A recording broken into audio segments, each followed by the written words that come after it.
মহৰ দৈ কিয় খাব নালাগে? মহৰ দৈ এতিয়া মহ বাৰিষা পানীত চৰিলে বাটবিলাকত জোক লাগে নহয়, গাখীৰ ওলোৱা বাটবিলাকত। আচ্ছা, গৰুৱে নানামে ন? গৰু নেনামে নহয়, সেইকাৰণে গৰু গাখীৰটো খাব লাগে। আৰু দৈটো কাৰ ভাল? গৰু ধৰা শুকান জেগাত গোহালিত থকা বস্তু, মহ পানী বোকাতে শুই থাকে, বোকাও থাকে, তেজো ওলায়, গৰু গাখীৰটো মহ গাখীৰটো খাব লাগে। ক্ষতি কৰে নেকি? ক্ষতি কৰিব, মানুহক ক্ষতি কৰিব? অঁ, খেতি কৰিব নহয়, খেতি কৰিব নহয়, তেজটো মহৰ তেজটো খোৱাব।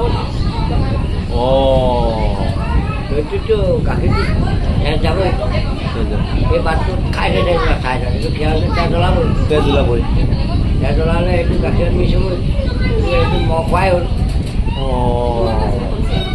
হয় নে মহ খোৱাই হ'ল। আমাৰ মানুহটোৱে মহ নাখায়। গৰু নাখায়, গৰু এতিয়া শুকান জেগাত থাকে। আকৌ তুমি গৰু পোৱালীয়ে বিয়াৰ পাছত মহে খাবই, আকৌ মিঠাতেল সানি লৈ গাখীৰ, তাৰপাছতো আকৌ চেকো। মই তাৰপাছতো চেকো। মিঠাতেল সানি ল'ব লাগে ন?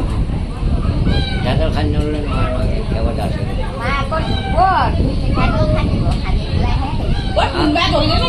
আচ্ছা, মানে কালি